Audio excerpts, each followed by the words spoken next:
I remember riding on your shoulders while you would run through Lincoln Park on a Sunday afternoon. I remember the dinner was always better when you were home early from work to eat with us. I remember how you would go straight to the bathroom when getting home from work to change into a sweatshirt and pajama bottoms. Sometimes Ma would follow you in there and close the door behind her. I remember the sound of giggling and laughter. I remember you having a chicken pot pie or guava paste and Velveeta on a cracker as your dinner when you would get home late. I remember wishing that I could have what you were having. I remember as a little boy running up to you as you walked through the door after work and kissing you on the cheek. I remember one night, long after I had outgrown that ritual, when I forgot that I was too old to do that anymore and ran up to you almost instinctively. I remember the look of shocked delight on your face when I kissed you on the cheek that night. I remember you teaching me how to ride a bicycle even though you didn't know how to ride a bicycle yourself. I remember coming downstairs to use the bathroom late at night and seeing you lying on the couch reading Civil War books or poring over baseball statistics. I remember when you started sharing your passion for baseball with me. I remember the first time I told you you told me about your favorite player, Lou Gehrig, and about the heroic way that he lived and died. Very quickly, he became my favorite player, too.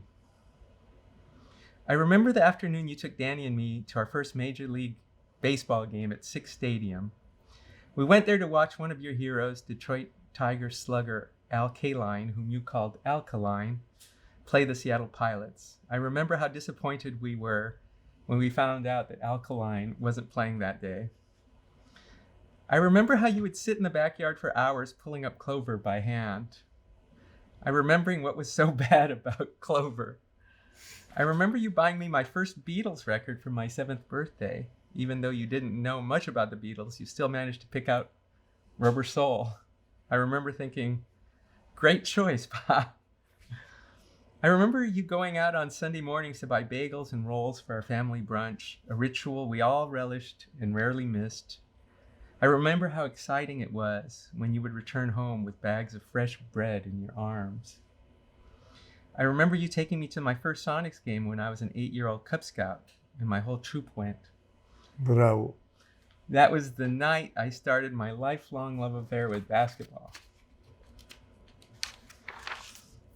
I remember the two of us going to some amazing basketball games when the Sonics would pull out miraculous last-second victories. I remember thinking you loved basketball as much as I did because you would cheer for the Sonics as enthusiastically as I did. Years later, I found out that you weren't really all that into basketball, and yet you never let on. I remember thinking it was only fair because I was never really all that into baseball, and I also never let on. I remember coming to the conclusion that if you were awakened from deep sleep in the middle of the night and asked to name the 5 greatest meals of your life, you could probably rank them in order while describing each one in great detail. I remember how consistent you were in your passions, your love for the Benny Goodman trio and quartet, or the movie Some Like It Hot. I remember your intense nostalgia for Cuba, Varadero Beach, or your favorite Chinese restaurant, the Nanking. I remember the sadness in your voice when you would recount how the once vast menu at the Nanking had been reduced to almost nothing within a year after Castro came to power. I remember the family vacations you would plan for us, taking the train to Chicago, driving down the coast to California, my first airplane ride on a Braniff flight to Texas, and plenty of visits to Miami Beach. I remember the first time we arrived in Miami a few days before the first moon landing in July 1969.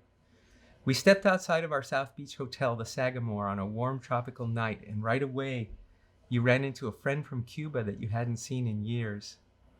Then we walked to an all-night deli and had watermelon at midnight. I remember thinking how exotic and wonderful that all was. I remember how resourceful you and Ma had to be in planning my bar mitzvah at a time when the Seattle economy was depressed and nobody had much money. The festivities included 2 parties at the house and a group outing to a Sonics game. I remember you buying me a blue and gold jacket, warm-up jacket, for my 14th birthday that I would wear every time I would go out to play sports. I still have that jacket. I remember how proud I was of you when Sears named you its Salesman of the Year for the entire West Coast. I knew what it must have taken for someone who was still learning the language to accomplish that feat, a combination of charm, intelligence, and lots of hard work. I remember you generously agreeing to pay my college tuition and to give me $100 a month for living expenses. I was able to complete my undergraduate education without a penny of debt thanks to you. It also helped that in-state tuition only cost $660 a year back then. I remember when I considered transferring from the University of Washington to Evergreen for my junior year, you and I drove to Olympia in a rainstorm. Just as we arrived on the Evergreen campus, the clouds parted and all the hippie kids poured out of the buildings to sun themselves and play hacky sack on Red Square. At that moment, I knew that Evergreen was the place for me. You were not as convinced. I remember the trip we took down the West Coast in the fall of 1981 and when you and Ma helped me move to Santa Cruz to start graduate school there. Our first night in Santa Cruz, we had dinner at a crepe place where you created your own crepe filled with shrimp and Swiss Gruyere cheese. I remember you raving about that crepe for years to come. I remember how shaken you were when my maternal grandfather, Victor, died. I could see how much you looked up to him, which meant a lot to me because I adored him then and I still do. I remember how impressed I was when you struck up a friendship with the father of my girlfriend, Jenny. I remember being even more impressed that you maintained the friendship long after Jenny and I broke up. I remember making relaxation tapes for you that you played every night to help you fall asleep. It felt great to know that I could help you in some way with what I knew and what I was passionate about. I remember you and Ma coming to Tucson for the first time during my second year in graduate school there. You came to spend winter vacation with me and to see my first home, which I had bought earlier that year.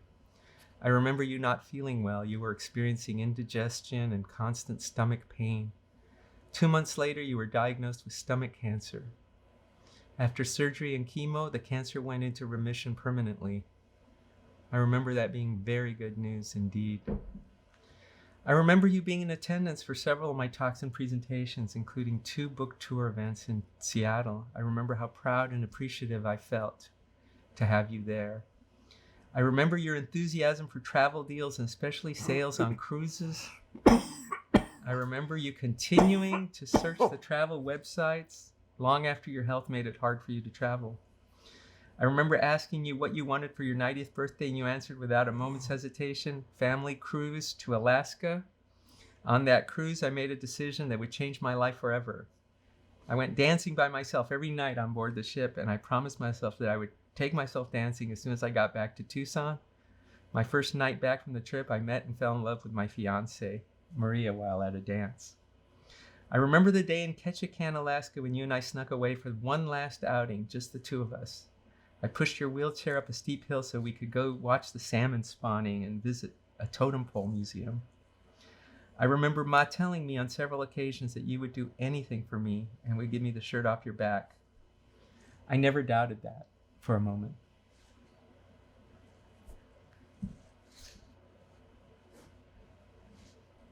Siempre recuerdo me trajiste dulces y bellos y tan tristes.